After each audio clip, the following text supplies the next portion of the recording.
Man, what's good, everybody? How we doing? We're back with another DerekFDB video, and this is horror movies that actually scared me. Number 2. I gotta say, the horror movie that scared me the most when I was younger specifically was The Shining. I don't know what it was about that movie that just made me just scared as hell. The Bride of Chucky scared me when I was younger because there was this one scene in particular where this couple was getting it on, and Chucky and his bride like snuck into their room, and the room had like this mirror on the ceiling, and I don't know how they did it, but I think they killed them before, or like they broke the glass on the ceiling and it like came down on them on the bed. But all I remember is it was just body parts, blood and gore, like their appendages were like just like all cut into pieces, bro. That scared the hell out of me. Scarred me, really. But anywho, let's jump into the video, y'all. You know, I think we can all agree, a lot of horror movies just aren't that scary. But Max, lying beneath all this mediocre, not scary stuff are gems. Horror movies that are so good, so captivating, so scary that you might just start pissing your pants. So that's what we'll be doing today. It's been about 42 years since I did the last one, but today I'll be going over some more horror movies that I actually find. I still haven't seen this movie.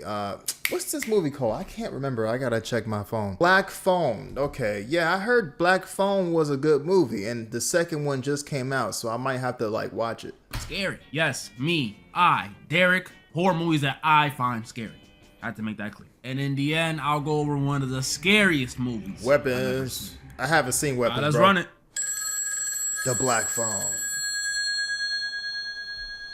First time I heard about this movie, one of my friends suggested we go watch it one night for fun. You know, spur of the moment type of thing. Watch it in theaters for that real scary experience. He ended up ditching me and go with a girl instead, so I watched it on streaming. But it was still pretty scary. I'ma just assume you ain't never seen it, so if you ain't know, in The Black Phone, we follow this kid named Finney Blake, American kid from the suburbs in 1978. And while he may live in the suburbs and look like the average American around this time, let me tell you, this kid Finney, this kid is not living the American dream. First off, he gets bullied at school, which, you know, already sucks. Yeah. Getting bullied, that sucks. But this is 70s bullying too. Not 2000s getting called the hard R on the game. Nah, this is put your head in the freaking toilet bowl and beat you up for the dumbest reason type of bullying. I don't like your glasses. 4 eyes. Like what? I don't like your plaid shirt or your stupid shoes. Let's give him a swirly, boys. They're like Disney bullies. Y'all was beating up people for being visually impaired? And then speaking of beat, Finney's father, not the best. Of course. Like, I thought Hispanic moms were bad, but this man be raising a belt off any little thing. Like, his temper could have been a horror movie on its own. Like, Finney will be munching on his cereal, minding his business. You think you could slurp that any louder? Damn, bro, you got some super hearing or something? It's the 70s. Let him enjoy his crunch logs in peace. Mind you, this is all only like 12 minutes into the movie, and I already felt bad for the kid. Dad beats you, born in the 70s. This dude's life is terrible. But to top it all off, just when you thought it couldn't get any worse for the kid, one day while he's walking home from school, Finney gets kidnapped. And this is where the horror really starts. Because the dude who kidnapped Finney is one of the strangest, one of the most just unsettling killers I've seen on screen. The Grabber, which not the best name, I'm not gonna lie to you. I feel like a lot of kids, man, got kidnapped during the 70s. Isn't there like this guy that was he wore like a clown suit? Like, is it Wayne Gracie or something like that, right? I don't know if it was the 70s where he was doing that shit, but I guess he would lure kids to his house and then, like, you know, kill them. But he did that for a while. But yeah, don't know if it was the 70s or not. The Grabber? That can mean a lot of things, bro. But in this case, it's because he be grabbing up kids from the street and murking them. That's right. And to me, this guy is by far the scariest part of the movie. Like, for some horror movies, it's the atmosphere or the jump scares. But in The Black Phone, it's this guy. Because, yeah, we've seen all types of killers in these movies before. True. But the feeling I got when this dude was on my screen was just, ugh.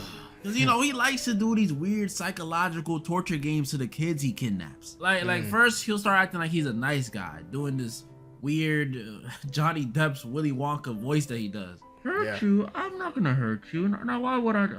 Do you want some soda? Let me get you some soda. I'm not even joking. That's actually how he sounds to me. Then he'll do these things to test the kids, like leave the basement door open. But if he catches you trying to sneak out of it, he'll beat you. Yeah, and according to him, for being a naughty boy, whatever that be. And that's really his whole goal while you trapped in his basement. This dude is just itching for you to be naughty. But the scariest thing about this dude to me is he's a smart killer. I noticed this while I was watching. As the movie goes on and Finney gets more advice from the dude's victims through the black phone, the movie eventually shows us how many victims the grabber has. 5. And there's just one specific scene in the movie that shows all of them lined up. And that scene not only confirmed how smart this dude is to me, but it also added a whole new layer of fear. Because tell me why I'm looking at who he killed, right?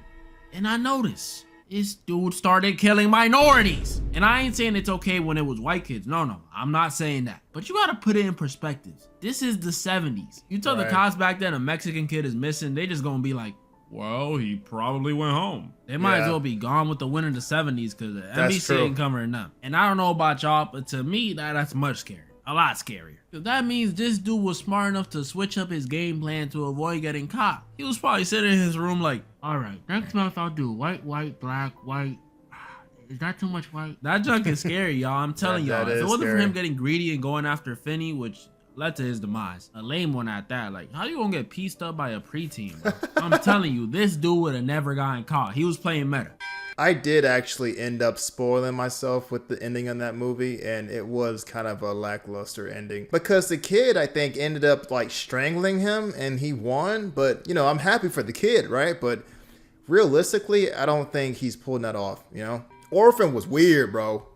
But I had the black phone first for a reason. It's not even close to the scariest horror movie I've watched. A movie that's a bit closer though is Orphan. Yeah. Like, black phone scares me because I imagine being a kid and running into that dude. But even as an adult, this one freaks me out. This movie is so good. I don't even want to hint at what it's about yet. I mean, obviously an orphan, but you know what I mean. So in Orphan, we followed this married couple, Kate and John. And even though these two definitely got it better than Finney over there, I mean, look at their crib. Life ain't perfect and stuff ain't always sweet. Why does this actress look familiar?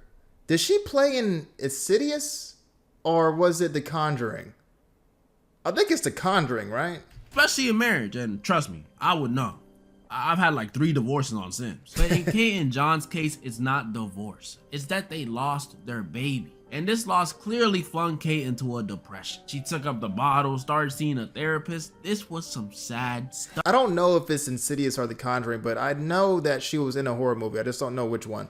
And then John, not so much. I'm not gonna say he wasn't sad, but I couldn't see it. All I saw him trying to do was get one in with Kate. But hey, I ain't judging. Some of the happiest dudes you be seeing be the saddest, so maybe that's how he copes. So to finally deal with the sadness, Kate and John decide they want to give that love they would have gave their daughter to another kid because they're just sweet like that. So they go to the orphanage, which I never understood how these things work, like parent-wise. Do you just come in and pick the one that looks most like you? Like, oh, look at this one, honey. This one has your eyes. Or can you just adopt any kid, even if they're nothing like you? Because if that's the case, I know exactly what I'm doing. I'm gonna just line up all the kids and tell them to race. Fastest one coming home with me. You might take it out, buddy. And Kate and John must have been thinking the same thing I was. Because out of all the kids they could have picked from the orphanage, they chose the most gifted one. A little girl by the name Esther. And you've seen the title. You don't gotta play dumb. There is something wrong with this little girl. And before you say, no, it's not the fact that she dresses weird. Come on, y'all. She's just Russian. It's a grown-ass woman. Worse than that. Far worse, which is crazy because at first when you're watching it, Esther looks like the best daughter in the world. She's polite, she's smart, she learns ASL to talk with her, or not talk, with her new deaf sister. She's great. I mean, it's no Project LeBron, but this is still amazing stuff. Almost too amazing. Because the longer these two live with this little girl, the more cracks they start to see in this little perfect daughter image. Like, first thing we see is that she has a bit of a temper problem. This girl from school tried touching like the ribbons around her neck, and she just flipped out. Like, all right, maybe that's a Russian thing too. And then there's the scene where she walks in on Kate and John coping with their loss, if you get what I'm saying. And instead of being traumatized like a normal kid, she just stares? What kind of? And that's not even the weirdest part about that one. Because after Kate saw that Esther saw them, you know, she feels the need to give Esther the birds and the bees talk. So she pulls up on her. Esther, when two people love each other very much, you know, they want to show they She was not expecting that. And then the thing she did that just really took it over the top for me with this girl was that after Kate and John's son accidentally shot a pigeon while he was playing with a paintball gun, and I'm saying accidentally very loosely here because the dude literally aimed his sights in and shot. Then he want to be talking about, so I didn't mean to. Nah, he definitely did that for Esther real. pulls up on him and tells him he needs to take some accountability, which is facts. That's facts. By putting the bird out its misery. Ooh.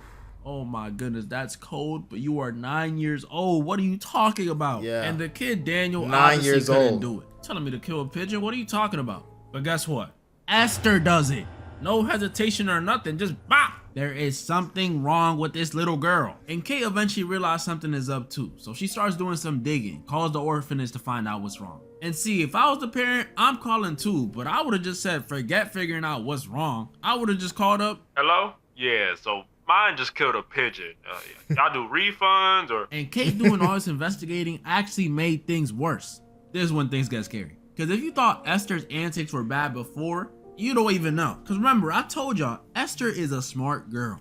Very smart. So when she gets wind of Kate's plan to find out who or what she is from Sister Abigail, she decides to handle it in a very calm and tactful way. Kills her. Nah, I'm just kidding. She kills her. Yeah, even with all them cracks from earlier, I did not think this 9-year-old was capable of murdering anyone, much less a nun. That's like Wild. double evil. And it doesn't even end there, because after that, she only continues to do evil stuff. She destroys the memorial Kate made for the daughter they lost out of spite. She burns down the family treehouse. What? I saw this movie a long ass time ago, but I don't remember most of it. But yeah, I do know that the reveal is that she is a grown ass woman. To dispose of all the evidence. And this last thing she did had me genuinely scared. Y'all remember Kate and John's son, right? Daniel? Well, before Esther burned down the treehouse, Daniel saw her hide the evidence in the treehouse. But Esther saw that. So she pulls up in his sleep and tells him if he says what he saw to anyone, she gonna pull up on him again and cut off No. his hairless balls. His balls? I don't care what no one says. Freddy, Jason, and Michael ain't never said something that scary to no one. I was around this kid's age Well, no, they just do it. when I first seen this movie, so that threat felt like it was at me. Had me sitting there clutching my nuts in fear. There is something wrong with this girl. And the worst part is no one can prove anything because she's 9. The cops won't believe that. Tell them she murdered someone and burned down a treehouse. They just gonna be like, why?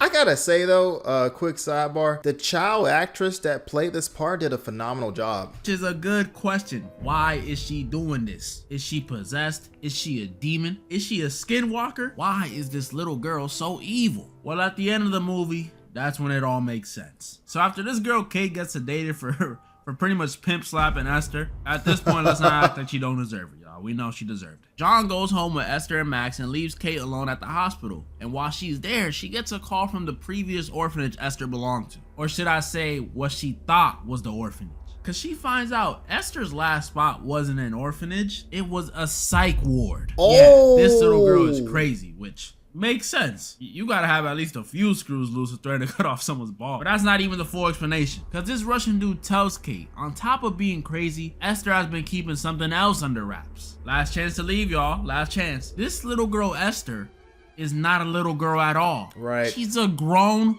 woman. Right. Crazy. Apparently she looks like this because of some genetic dwarf thing, but Yeah. my mind was blown when I first seen it. Like, this is some weird anime stuff. A middle-aged woman pretty much trapped in the body of a child? That must suck. You wouldn't Yeah. even be able to do regular stuff. Like, imagine your friends trying to go to Six Flags and you can't get on anything but the kiddie rides because you're 35 in the body of a 7-year-old. That would be horrible, but that's how it is for Esther. But that still doesn't answer. Why would she go out her way to look even more childlike? Why is she trying to live with people? Well, the reason she did all this stuff, get adopted, torment Kate, was for— I mean, honestly, if her main motivation was just to not pay bills, I don't blame her. I do not blame this girl, or this woman, I should say. for one reason. A twist again. The reason she did all this was because she wants John. Ugh, I know she's really an adult, but What? This don't feel right. This whole thing from beginning to end was just Esther trying to get herself a man. And there's just just so many things wrong with I this. didn't Like, even- you really thought this was the way to do it? I don't even remember that, but damn. Dressing up as a child? That pigtails and dress stuff might work in Japan or with billionaires, but not with a man who's trying to adopt you, bro. Come on, that's gross. And that's who it's the scariest for, Wow. at least in the end. Because remember, they went home without Kate. So when they get home, John has to deal with Esther, who he thinks is just a Russian kid he adopted, trying to riz him. This junk is gross. That is She over here talking wild. about some, but you said you love me. Ugh, seeing someone get rejected is cringy enough, but seeing a father reject his daughter? Fuck. But like seeing this is like really like just it's like, you know what I'm saying? It's like it's just disgusting to look at. That's something I thought only dudes in Arkansas had to deal with. I don't want to see this. Messed up part is that dude John doesn't even figure out that she's been fooling him that whole time. I mean, maybe he did because he saw her without her makeup when she stabbed him to death, but I doubt it. Kate rushes home after figuring out the news. I mean, shit. obviously she's late. John is dead. But either way, gosh. Kate gotta be the realest chick I seen in a horror movie. But you know what's weird about this? Well, actually, never mind. I was gonna say, how the fuck did you get killed by a 9-year-old? But it isn't like it's not plausible. But you know, she's a lot older, so I have to keep that in mind. When she was approaching the crib to park up and run inside, she said that and straight up crashed her car into her crib. That's some cool stuff. Could you imagine nothing was happening inside though? That would have been a little embarrassing. And this one pretty much concludes with Kate getting back for John and killing Esther by kicking her after she tried to pull a "Don't let me die, mommy." And I know I just talked hella about this movie, but Orphan, it's still not close to being the scariest one. I'm sorry. A movie that is though. Orphan didn't really scare me though. It was like kind of like just, you know, surprising. Now the movie Hereditary, oh my god, that movie was scary in my opinion. People might not think that's a scary movie, but I thought that was a pretty good movie. It was not only a good movie, it had good actors. And towards the end of the movie, it started to really ramp up and it got like wild, man. Barbarian.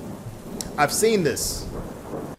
This one was actually suggested by one of you guys. Barbarian was a good movie, but my only concern with it was they like should have made a Barbarian 2. I think towards the end of Barbarian, they really rushed it because the beginning of the movie and even the middle was great. My eyes were glued to the TV when I was watching this, but when it got to the end, it just got fucking silly. And I was like, oh my god, dude, what the hell? Guys, a little while ago. And let me tell you something about this movie. This movie is not only scary, but it's weird. Like, movies I thought were weird for type of weird. And that's actually what I was saving it for, but here it is. So this movie's about a girl named Tess who's staying at an Airbnb in Detroit. Mind you, she was fine. I'm sorry.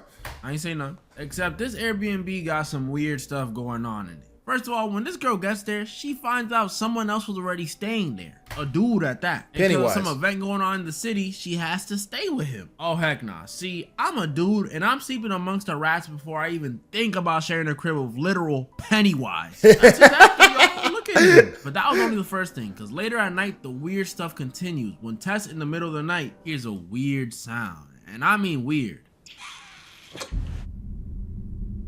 Sound like someone aggressively sucking a baby bottle. What the heck? But when she looks to see if it's the dude she's staying with, she sees he's asleep. What the heck is going on? And it only gets stranger. The next day, Tess goes outside and notices the neighborhood she's staying in is run down. Like, bad.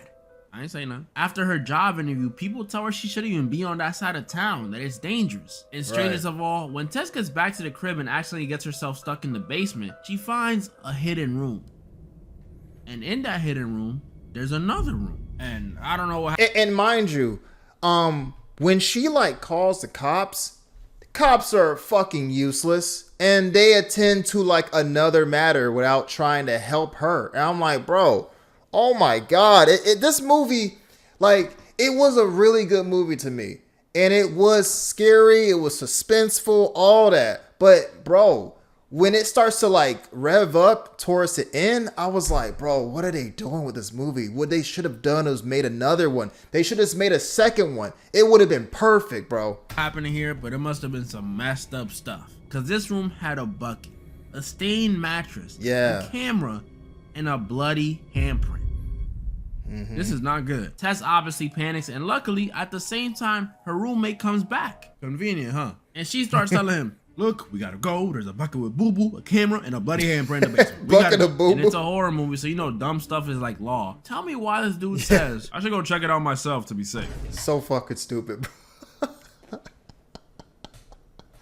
That's facts, bro. They don't have any type of logic in horror movies at all, bro. Why the fuck would they just like not go to the police? But again, the police in this universe, they were dumb anyway. They weren't helpful at all. What you mean to be safe? If we just leave and call the cops, I think that's pretty safe. I don't know how Tess ain't think maybe this dude was behind it or something at this point. That's what I was thinking. There's a stranger in your crib. He shows up when you find the stuff, and then he wants to go check it out himself? Yeah. Come on, bruh. But I realized quickly I might have been wrong. Because after this dude goes downstairs and doesn't respond, Tess goes down there, which again is like, why would you go into the basement again? Yeah, like fuck using my brain. Let me just go and find this guy who isn't responding. You knew this man for about 17 hours and you want to play Captain Save a Clown? That could have been my best friend and I still would have dipped. Like, I warned you, buddy. But when Tess goes down there to see what's going on with the dude, she discovers that in that hidden room with the room, there's a hidden passageway. Yep. Yeah, at this point, I was like, Tess, if you go in there, you either top 5 dumbest people in horror movies or I'm the most heartless dude on the planet. Because why would you go in there? She goes down there, of course, and this is when the true horror of this movie starts. Because when Tess gets down them steps,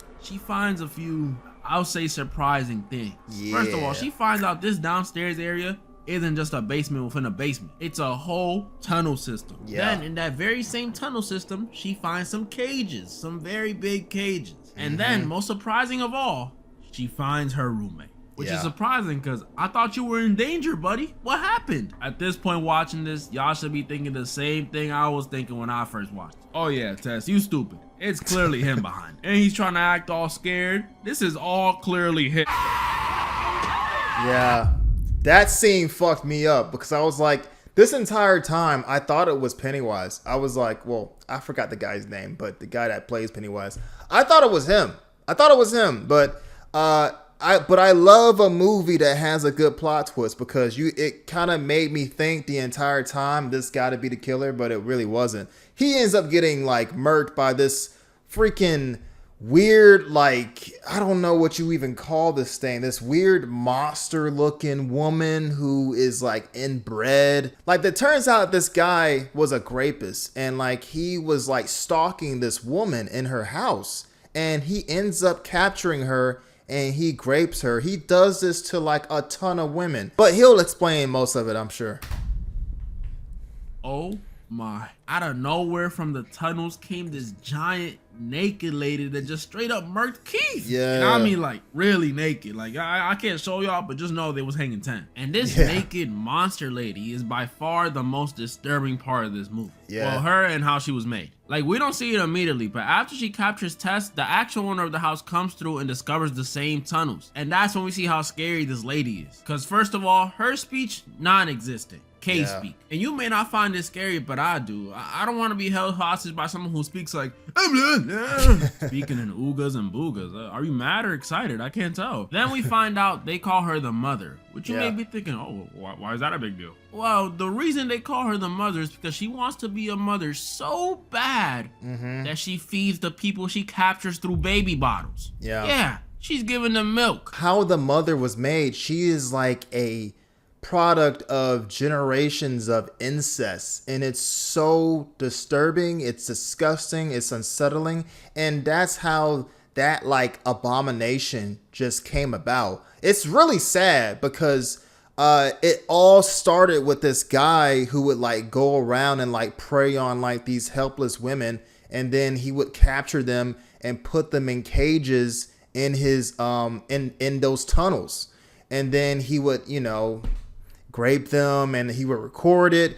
And I think if I'm not mistaken, he ends up like the owner of the house. I know that he's in other movies. He was in Jeepers Creepers, but he ends up finding the guy because he still was alive in that tunnel, and he ends up like, you know, unalive himself, you know, and it's just like, bro, this movie was ridiculous. I still think that it was rushed though. The ending, I didn't like the ending at all. I thought it was just silly. I thought it was dumb. And I think that it would have been nice if there might have been like a part 2 that might have gone deeper into the backstory, because in my opinion, they were trying to rush the whole lore and her backstory, the mother anyway, at the end of the movie. And they could have just saved that for like another Barbarian 2 or something like that. And maybe somebody goes back to the house and expand upon the lore. And then, you know, maybe the guy plays a more significant role.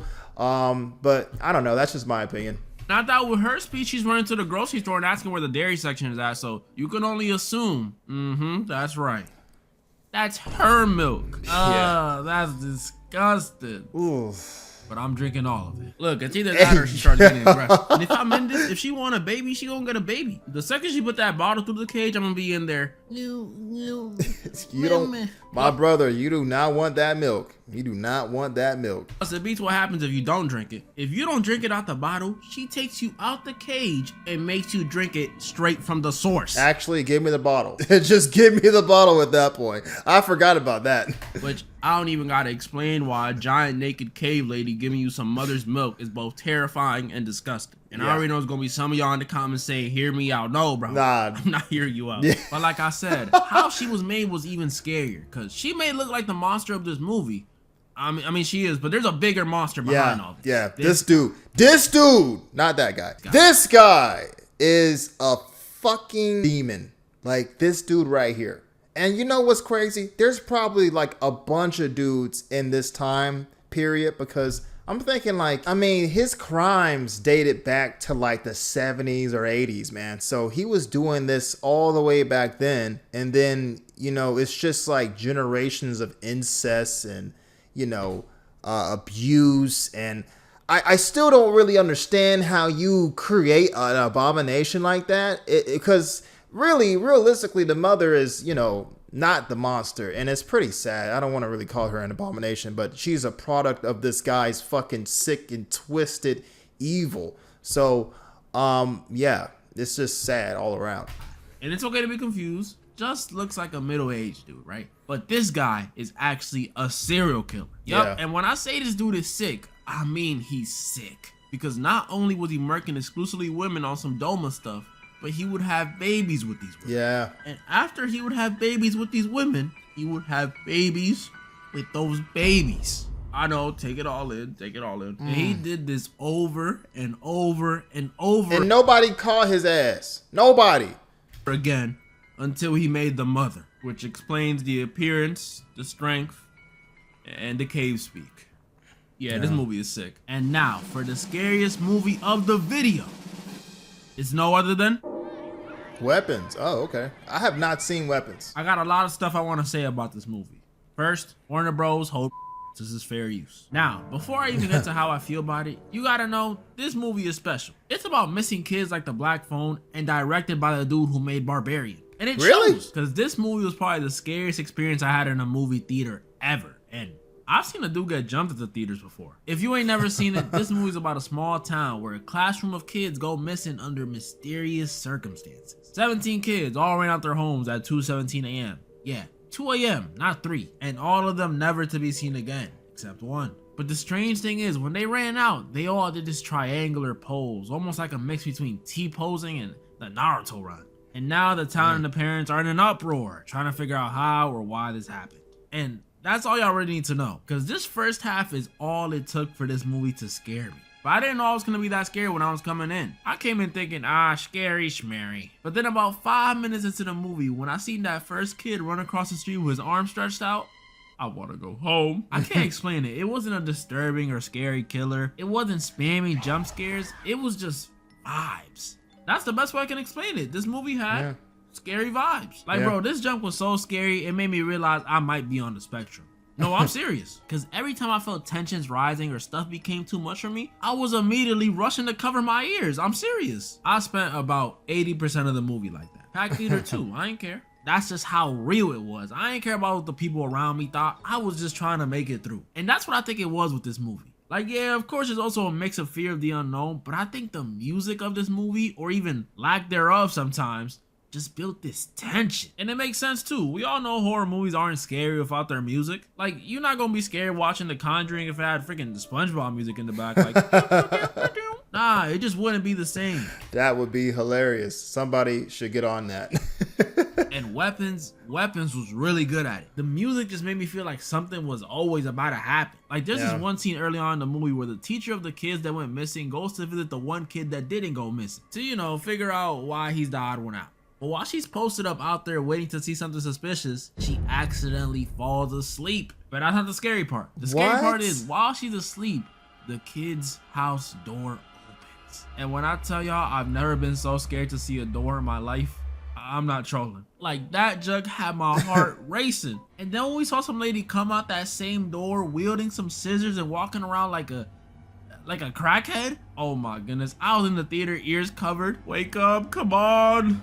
Wake up! How the fuck you gonna fall asleep in a situation like this? I know you're like staking out, but brother, you have got to like not fall asleep. With all this crazy stuff going on, I'm wide awake. I was so scared, my friend had to let me know to uncover my ears because I was yelling. And that was just the first half of the movie too. Even the reveal towards the end, spoiler warning, that it was actually the kid's witch aunt behind it all had me a little spooked. And not even because I'm scared of what she can do. I mean, low key, but it's cause look at her. Oh, look fuck. At those teeth. Come on, bro. Come on, bro. Come on, bro. Give us a warning, man. The first scene they showed in the movie, I would have walked out immediately. That's pretty much all the movies I wanted to go over today. Y'all know what to do. Comment down below the movies y'all thought was the scariest, or maybe y'all didn't find any of them scary and I'm just a bitch. Either way though, comment down below some movies you guys find scary. I might do a part 3. Maybe I'll use some of yours. And moral of the story? You know, honorable mention that I would say that if you haven't seen, bro, if you watch this video or not, you gotta watch Smile 1 and 2. Smile 2, I mean, Smile 1 was good too, but Smile 2 though was a very good movie. And the whole thing with the Smile movies are like this demon that pretty much attaches itself to your soul. If you watch somebody else die, wow, because the thing about it is you have to like find somebody and okay, so peep this. If I have the smile demon attached to me, I have to then go and find somebody and kill someone while they're witnessing me do that so that I can transfer the smile demon onto that person. If I don't, I have about 7 days to live, and during those 7 days I'm having the most realistic hallucinations that you will ever see. And it's slowly draining my mental state. So it is a good movie. The acting was really great. And that movie was low-key kind of scary. It was very suspenseful, but I say that movie was really good. If y'all haven't seen it, y'all gotta go watch it. Anyway, guys, if you enjoyed the video, head on over to DerekFDB's page. Give him your support. Bro's almost at 1 million subscribers. Go support, subscribe, all that stuff. If you enjoy the reaction, give me a thumbs up, share, subscribe, and I'll be back with more reactions. Peace.